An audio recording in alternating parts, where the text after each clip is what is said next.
Thanks for being here. We are joined, as always, by Greg Engert, Beer Director for the Neighborhood Restaurant Group of Food and Wine Sommelier of the Year. The group includes Columbia Firehouse in Old Town, also Rustico, 2 locations in Alexandria and Ballston. Greg, it is always good to see you. You too. What have we got on tap this week? So this week, this is one of those beers that we just wait for every year for its annual release.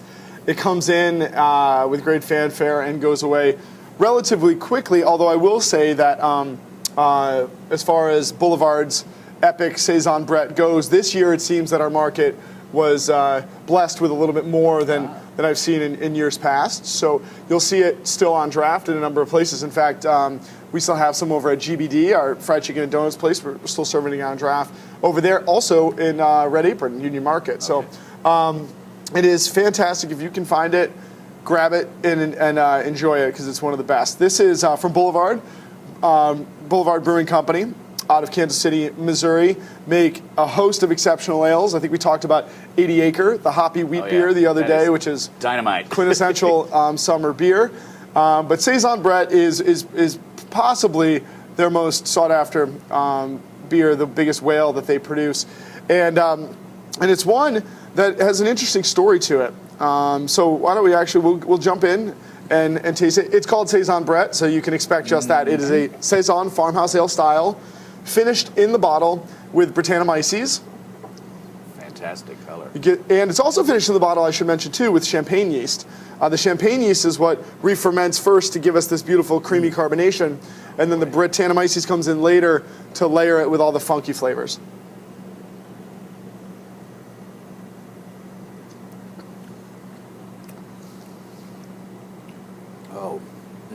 Amazing.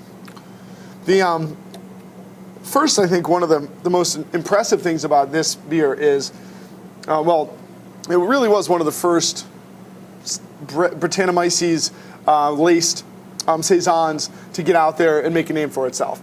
Now there's lots more of Brett finding its way into all different styles of beer, of course Saison, but also IPAs and things like that. So this was one of the first to get out there and just be fantastic. But the other thing I love about it is the base beer for this is a very hoppy Saison. You can taste the hops coming through that Brett. A lot of times when you have a Brett Saison, it tends to be a dry but mild Saison beneath, so that the Brett really kind of is the most intense characteristic. What I see here and what I love so much about it is in the nose you smell that funky, rustic, earthy quality that is bequeathed by the Brettanomyces fermentation, but it's interspersed with this beautiful kind of grassy, hop aromatic, even some citric notes. They actually use a lot of Amarillo hops, which are American hop with a lot of orangey qualities, Simcoe for pine and a hint of grapefruit. And then also on the palate, it's dry, but it's got an earthy bitterness that I think really tastes great with that rustic Brett funk. It's got a lot of stuff going on there, but still really well balanced. It's not too dry and or too sweet. And it's got a touch of sweetness, but there's a lot of fun stuff going on. Yeah, it's sweet, and then it goes dry in the finish. Right. So the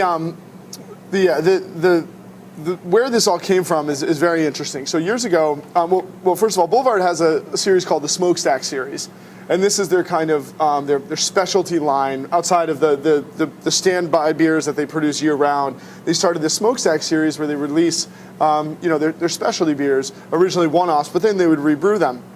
So initially, they brewed a lower alcohol Saison, actually, dry, hoppy Saison, that they wanted to make a little bit earthier and funkier, so they spiked it with some Brett. And they loved the way it tasted. So they decided to brew the beer again, but stronger this time, up to about 8.5%, to fit in with the Smokestack series, their specialty kind of bigger beers. So they brewed it stronger at 8.5, spiked it with Brett, and came up with this. And so what they do is they brew this a very kind of simple malt base, loads of American hops for this style, 8.5%. When it's done with its primary fermentation with ale yeast, they then fill it into bottles, adding champagne yeast and Brettanomyces, which is in this case the strain is the Brettanomyces bruxellensis. which is kind of the funkiest of the Brett strains. You'll have another one that's funky is called Lambicus, but that brings in a lot of like pie cherry qualities. And then Brettanomyces clauseni tends to be one that gives you less funk and more pineapple. So they use a nice funky strain here to go with the kind of earthy hop character, bottle it, and then they let the bottles warm, mature for up to 3 months at 75 degrees Fahrenheit. And what will happen first is the champagne yeast will create this wonderful creamy carbonation. And then once that's happened and they know that the carbonation's where it is, then they start sampling bottles over time to see how the Brett character develops. Because they don't want to just release it. You know, sometimes we've had beers where they're like, it's finished with Brett. But they finish it with Brett and they release it. So you taste it when it's young and it doesn't taste like Brettanomyces at all. You have to lay it down yourself. Saison-Brett from Boulevard comes out with great funk. Now, if you lay it down, which it's great to do, it will dry out and get funkier over time. One last thing that is I find fascinating is one of the most ubiquitous and for good reason beers from Boulevard today is the Tank 7. Yeah. You would think just because we know how beers typically evolve, that Tank 7, which is, I should mention, the base of this beer, that Saison 8.5 hoppy Saison I mentioned, that's the base. So you'd think naturally that Tank 7 came first, and then they hit it with some Brett and came up with a new rendition called Saison-Brett. But in actuality, it's the reverse. They brewed a low-alcohol Saison that was nice and hoppy, added Brett, loved it, decided to make it stronger, added Brett, loved it, called it Saison-Brett. For a Kansas City Beer Fest a few years back, they decided to bring a keg of the non-breaded base beer and serve it. And they didn't have a name for it because it was just a beer, basically done fermenting. They hadn't added the Brett and the champagne yeast yet. So they just filled the keg, brought it to the fest. People asked what it was. They just said it's Tank 7 because they had filled the beer off of one of their fermenters, Bright Tanks, which was called Tank 7. So actually, and then it was such a hit, they decided to release that on its own and release that year-round. Yeah, you see that everywhere. Yeah, you see it everywhere, and it's one of my favorite go-to Saisons, bone dry, and also really cool. If you find some Saison-Brett, make sure you get some Tank 7, taste them side by side. It's as amazing how similar and how different they are, coming kind of from the same base beer. I'm hungry just thinking about what you might pair this with. Lots and lots of stuff. It's great. It's refreshing. It's strong, but it's not intense on the palate. I think this is one of those perfect cheese beers. I can't stop thinking about just like, earthier cheeses like Camembert or Brie would go just as well as nuttier cheeses with a little age on it, maybe like an aged Gruyere or something like that, aged Gouda. But then also it can work with really funky, stinky cheeses like Taleggio or our local Virginian Taleggio, which is Grayson. That could be great. And then the other thing that I think about a lot when I think of this is mushrooms for some reason. I think that the kind of the meaty, earthy quality of mushrooms, so you could grill some portobellos, but really, a mushroom salad, anything that incorporated, I think that kind of earthy, mild funk of mushrooms would be fantastic with this. Yeah, there's craft brewers that are known for really, they're really strong on their IPAs, and they might have a lager, but, it's all right. And then there's other brewers who might, all their beers are fermented in Chardonnay barrels. Yeah, right. These guys, they seem to just do everything well. They do. I mean, and it's really cool, from too. From this to the 80-acre to... You name it. And the cool thing is that their brewmaster is a Flemish guy. He's Belgian. His name is Stephen Powells. He's amazing. So you'd expect them to do great, Belgian-style beers, which they obviously do. The Smokestack series gives us a quad and a triple and all sorts of great Belgian-style beers. But then it also gives us single-wide IPA and double-wide Imperial IPA, which are phenomenal. They make a fantastic porter, which we are hopefully going to get in this market soon, although it's not out here yet.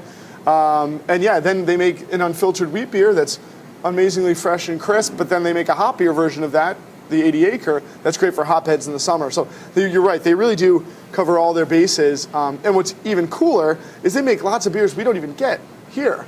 And this is something that I think is interesting. It's happening more and more in the industry.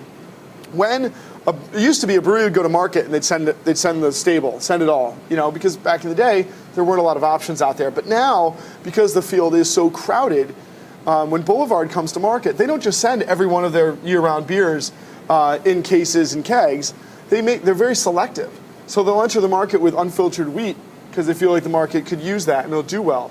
They'll bring in 80-acre later. They'll bring in some of their smokestack beers, but it's not just the floodgates don't open. So it's very interesting to see what brewers decide to bring to market from their arsenals at this point. Firestone Walker is another great example. They've chosen to send out a lot of their bigger beers, like Double Jack, their Imperial IPA, amazing, Wookie Jack, whereas we don't see quite as much of Pale 31, their classic lower alcohol pale ale.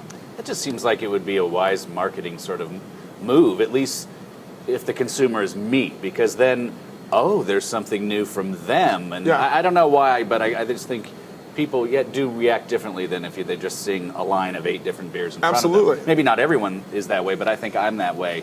There's something new all by itself. Let's try that. Let's try that. And the thing that's great about that, now think about this.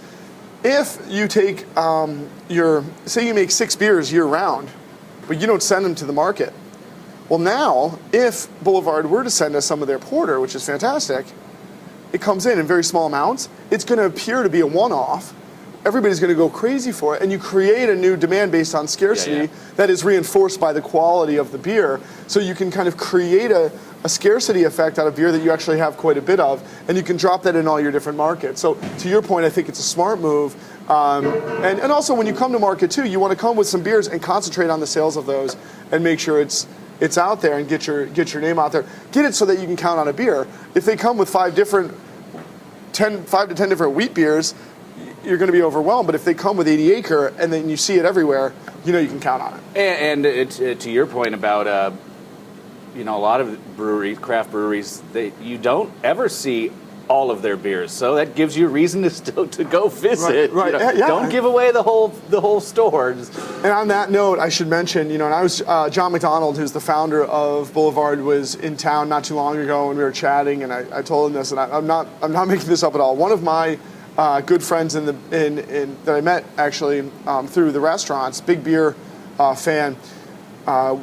Sometimes when he's going, he travels a lot for work, so he'll be like, "Hey, I'm going here and here. Do you know anybody at these breweries?" And so I've, put him in touch with brewers and people at different breweries and stuff. And he told me, swear to God, that the best brewery tour he's ever had was at Boulevard Brewing Company. Right. So to your point, you should, if you're in Kansas City, which is a cool town anyways, man, check out Boulevard. They'll take good care of you there. All right. If you've got a question for Greg, here's the email, beeroftheweek@WTOP.com. Greg, thank you so much. Thank you. Everyone, please always do drink responsibly, and be sure to bring your thirst next time for another Beer of the Week.